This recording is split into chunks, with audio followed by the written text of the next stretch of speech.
When everyone thought Claudia Flynn's story was finished, she shocked the streets of Chicago with a single pull of the trigger. Power, fear, and survival came crashing together in one explosive moment that no one expected. This was not just another shootout, this was Claudia proving that she refuses to be anyone's victim. Claudia has always walked a dangerous line between ambition and survival. Born into the Flynn family, she grew up in power, but unlike her father or brother, her path was never simple. She wanted respect in a world that constantly underestimated her. Throughout the battles of the past seasons, Claudia has faced betrayal, heartbreak, and the crushing weight of responsibility. By the time we reach this part of Season 3, she is isolated and hunted. The enemies are closing in, her allies are thinning out, and her decisions carry heavier consequences than ever before. The streets of Chicago are unforgiving, and Claudia knows that one wrong move could end her life. Shanti has been circling like a predator, waiting for the perfect moment to strike. Their relationship has always been complicated, built on shifting alliances and mutual suspicion. Shanti represents the kind of ruthless force Claudia has been trying to match but also avoid. Every step Claudia takes now is a test of whether she has the strength to fight or the weakness to fall. As the story builds, Claudia isn't just running from danger, she is trying to redefine her place in the city's bloody hierarchy. She has been underestimated, dismissed as a side player, but inside her burns a fire to prove she can not only survive but dominate. Yet at this point in the season, the odds are stacked against her. Surrounded by enemies and betrayed by trust she once placed, Claudia must think faster and act sharper than ever before. This is where the tension grows unbearable.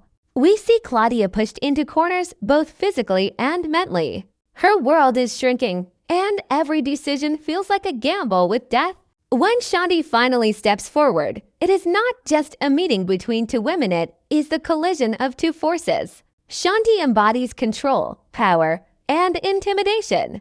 Claudia, on the other hand, appears weakened, outmatched, and seconds away from being erased. What no one realizes, though, is that Claudia's survival instinct has reached its peak. And in this moment, she's about to show the streets of Chicago a side of herself that no one believed she had. The air is heavy when Claudia and Shanti finally come face to face. It feels less like a simple meeting and more like destiny pulling them into the same room, forcing them to settle what's been brewing for far too long.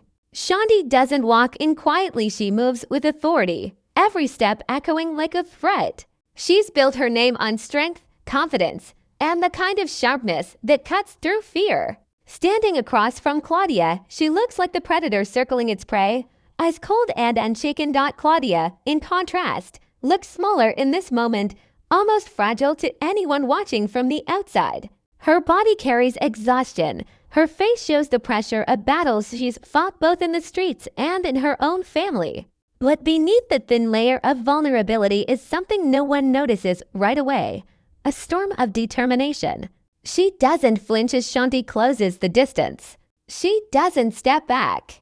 Every part of her body screams tension, yet she stands her ground. Shanti begins to talk, her voice calm but sharp, every word dripping with confidence. She mocks Claudia, reminding her that she has no army left, no safety net, no brother to step in and save her. Each line feels like a blade pressed against Claudia's skin, sharp, precise, meant to wound without spilling blood just yet. Shanti doesn't just want to beat Claudia, she wants to break her spirit, to show her that she never belonged in this world of violence and power. But Claudia listens in silence. She doesn't fight back with words, because words are meaningless now. Her silence unsettles Shanti, even if only for a split second. For all her power, Shanti can't read what Claudia is hiding behind her eyes. There's a spark there, quiet but undeniable. It's the kind of spark that has carried Claudia through betrayal, through the collapse of her family's empire, through nights when her own reflection looked like a stranger. The room seems to shrink as the tension grows thicker. Shanti leans in, her words sharper now, promising Claudia's end. Every sentence drips with certainty that she has already won. Yet in Claudia's mind, something different is happening. She replays every betrayal, every insult, every moment she was pushed aside or underestimated. Her silence isn't fear, it's focus. She's studying Shanti, waiting for the smallest crack, the briefest opening. This confrontation isn't just about two women standing in opposition, it's about survival versus dominance. Shanti wants to dominate, to crush Claudia under her heel. Claudia wants to survive, but not as a shadow of herself. She wants to rise, to prove that she is not the fragile daughter of a crumbling empire, but a woman who can claim her own throne. Shanti steps closer, her face inches away, daring Claudia to react. The tension between them is electric, filling every corner of the room. It's predator against prey, or so it seems. Shanti's words continue to slice, but Claudia's silence grows heavier, more dangerous. What no one expects is that silence can sometimes be louder than a scream, more powerful than any threat. In that silence lies the shift of power. Shanti believes she's in control, but Claudia knows she's already chosen her next move. The confrontation doesn't explode yet, it lingers, it builds, like a storm pulling in all the wind before unleashing its fury. This is the calm before the gunshot, the fragile pause before fate takes its final step forward. And in that moment, as their eyes lock and the weight of the city seems to press down on them both, one truth becomes clear. Only one of them is walking out the same person they were before this meeting. The silence between Claudia and Shanti doesn't last long. But in that short span of heartbeats, the entire world seems to hold still. Claudia's mind sharpens.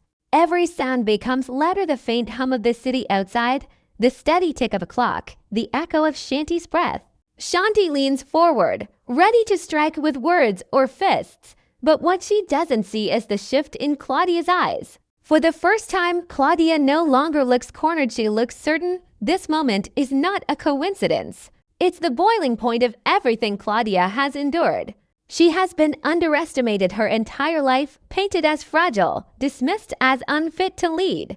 She has lost friends, allies, and even family members to this brutal game of power. Each loss carved into her soul, shaping her into someone colder, harder, and less forgiving. And now, as Shanti towers over her, Claudia realizes something: she doesn't have to win every battle. She just has to survive this one. Survival is victory, and survival demands action. Shanti raises her voice now, louder, harsher, almost enjoying the idea of breaking Claudia down one last time before finishing her. She steps too close, invading every inch of Claudia's space, certain she has already won. That arrogance so familiar in the streets of Chicago becomes Shanti's blind spot. Because in her overconfidence, she forgets that even prey can bite when it's backed into a corner. Claudia's hand doesn't shake. Her breathing doesn't quicken. Her fear has already burned itself out, leaving only clarity. In one smooth, deliberate motion, she pulls the gun she has hidden all along. For a brief instant, time freezes. Shanti's eyes widen, just slightly, the first flicker of doubt crossing her face. She realizes too late that Claudia has been waiting for this exact opening. The gunshot splits the air like thunder. It's not just a sound, it's a declaration. Claudia pulls the trigger, and Shanti staggers back, the confidence draining from her body as quickly as the strength in her legs. The shock is visible in her eyes, disbelief written across her face. For someone so used to control, being on the receiving end of power feels foreign, almost impossible. But for Claudia, the shot is more than self-defense, it's transformation. In that single act, she steps into a new identity. No longer the daughter fighting for scraps of respect. No longer the underdog clinging to survival. She has taken control with her own hands. Her silence throughout the confrontation was not weakness, but calculation. And when the time came, she delivered the one move no one thought she would dare to make. The room is still ringing with the echo of the gunshot, yet the quiet that follows feels heavier than the noise. Claudia doesn't celebrate. She doesn't smile. Her face is hard, her eyes unblinking as she watches Shanti stumble. This isn't triumph, it's survival. And survival in Claudia's world always comes with blood. Shanti tries to speak, her voice weak, almost broken. The predator has become the prey, and Claudia stands over her, the gun steady in her hand. The power dynamic has completely shifted. Just moments ago, Shanti was certain she held all the cards. Now, with a single pull of the trigger, Claudia has rewritten the entire game. This twist isn't just about Shanti falling, it's about Claudia rising. The woman who was once dismissed as weak has proven herself to be deadly, capable, and fearless when it matters most. The gunshot is more than an ending, it's the start of a new chapter. A chapter where Claudia is no longer defined by the Flynn family name or the shadow of her enemies, but by the choices she makes and the blood she spills. As Shanti collapses to the ground, the city outside continues moving, unaware that its balance of power has just shifted forever. For Claudia, this is not the end of the fight. If anything, it's the beginning of a storm. Because in Chicago, every bullet comes with a price. And Claudia has just signed her name in fire. The smoke from the gun lingers in the air, curling in slow spirals as if the room itself is trying to hold on to the moment. Shanti's body hits the floor with a heavy thud, the sound echoing longer than it should, stretching time into something unbearable. For Claudia, the seconds after the shot feel both endless and fleeting. Her ears ring with the echo of the gunfire, her pulse steady but cold. She doesn't flinch, doesn't turn away. She stands over the fallen figure like a statue carved out of steel. But inside, a storm is raging. Claudia knows there is no going back from this. The instant she pulled that trigger, she crossed a line that cannot be erased. She didn't just kill Shanti. She killed the last illusion that she was still her father's daughter, that she could survive in this city without becoming what she swore she never wanted to be. She has stepped fully into the role of executioner. And the weight of that choice hangs heavy in the silence. Shanti's eyes flutter in her last moments. Still searching for control, still clinging to the dominance that once defined her. But Claudia does not offer words, does not kneel beside her, does not give her the satisfaction of comfort or explanation. For years, Claudia was silenced, talked over, underestimated. Now the silence is hers to wield. Her refusal to speak is the final act of power, denying Shanti even a last taste of victory. Outside that room, though, the city is already shifting. News of Shanti's fall will spread like wildfire. Chicago thrives on gossip, fear, and power plays. The streets have long operated under the belief that Shanti was untouchable, a force no one dared to challenge. By ending her, Claudia hasn't just survived, she's sent a shockwave that will ripple through every corner of the drug game. Allies will question their loyalty, enemies will plot revenge, and opportunists will circle like vultures around a fresh carcass. Claudia knows this. She knows that with one pull of the trigger, she hasn't ended her problems, she's multiplied them.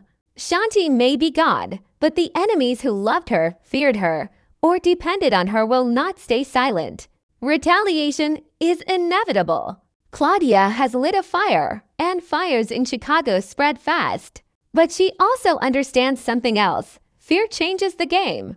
By surviving this moment, by daring to shoot the one woman no one thought she could, Claudia has rebranded herself in blood.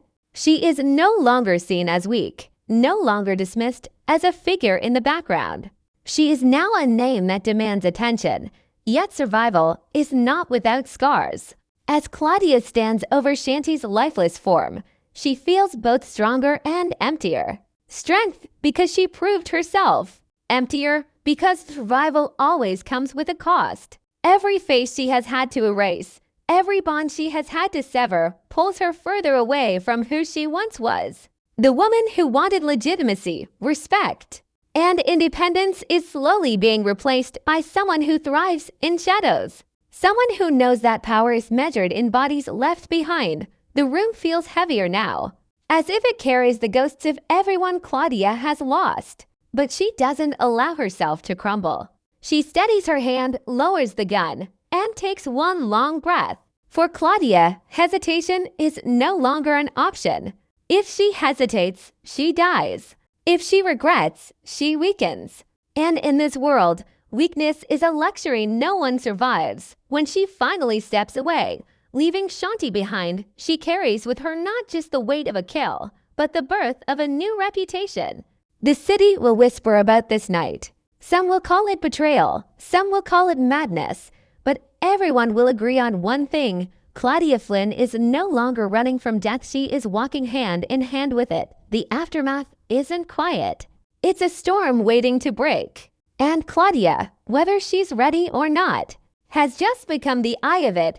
The shot that took down Shanti is more than a single moment of violence. It is the opening act of an entirely new chapter for Claudia Flynn and for Chicago itself. In the world of Power Book 4, Force, no death is ever simple, and no action exists in isolation. Shanti's fall is not the end of a feud, but the ignition of something larger. Claudia may have survived, but survival always demands payment, and the streets are already calculating the cost. The first ripple will be loyalty. Shanti was not just a rival. She was a leader with influence, connections, and a loyal following. Her soldiers, her business partners, and those who depended on her stability will not simply scatter. Many will burn with rage, hunting for revenge, demanding that Claudia's blood be spilled to even the balance. Others, however, may see opportunity in the chaos. With Shanti gone, her empire is vulnerable, and vultures thrive on weakness. Claudia knows this better than anyone. She understands that in the coming days, she will not just be fighting to stay alive, she will be fighting to claim what Shanti left behind before anyone else does. The second ripple will be fear. Chicago runs on reputation, and Claudia has just shattered hers in the most brutal way possible. She was once seen as fragile, the least threatening of the Flynn family, someone easy to overlook. That illusion no longer exists. By putting a bullet into Shanti, Claudia has proven that she is not only capable of violence, but willing to wield it when it matters most. Fear is currency in these streets, and Claudia has just deposited more than most can handle. Enemies will think twice before underestimating her again. But fear is a double-edged sword. While it may keep some away, it will also draw others closer, men and women hungry to test her resolve. To see if Claudia's courage was a single act of desperation or the birth of a new queen. The third ripple is personal. Claudia's actions will not just shape her place in the city, but will also strain every relationship she still holds. Family has always been complicated for her, but now it will grow even darker. Vic may see her choice as reckless, another move that drags the Flynn name deeper into ruin. Others may quietly respect her, but trust will be scarce. Claudia has chosen her path, and it is one paved in blood. The question now is whether she will stand alone on it or find unlikely allies who respect her fire more than her name. And then there are the ghosts, because every death in this game leaves behind unfinished business. Shanti's allies will not let her name fade quietly. Revenge is certain, but so is betrayal. Somewhere in the city, someone will smile at Shanti's downfall, eager to use Claudia's victory as leverage for their own plans. The chessboard is shifting, and Claudia's move has flipped the table upside down. Season 3 will not be about whether Claudia can survive one rival, but whether she can survive the storm of enemies, opportunists, and former friends who now view her as both a threat and a target. Perhaps the most haunting implication, however, is what this act means for Claudia herself. Every choice changes her. Every kill strips away another piece of her old self. Shooting Shanti wasn't just about survival, it was about transformation. Claudia has entered a stage of her life where hesitation is dead, mercy is a weakness, and survival is victory at any cost. She is not just reacting to the city anymore, she is shaping it. That shift will define the rest of Season 3, as Claudia is forced to answer one question over and over again. How much of herself is she willing to lose in order to win? The city is watching, waiting, whispering. Some are afraid, some are plotting, and some are cheering quietly in the shadows. Claudia Flynn has drawn blood, and Chicago is hungry to see if she can keep feeding the streets or if the streets will finally swallow her whole. One thing is certain, the rules have changed, and Claudia is the one who changed them. The stage is set, and the storm is coming. In this season, Claudia's bullet is not the end of a fight, it's the beginning of a war.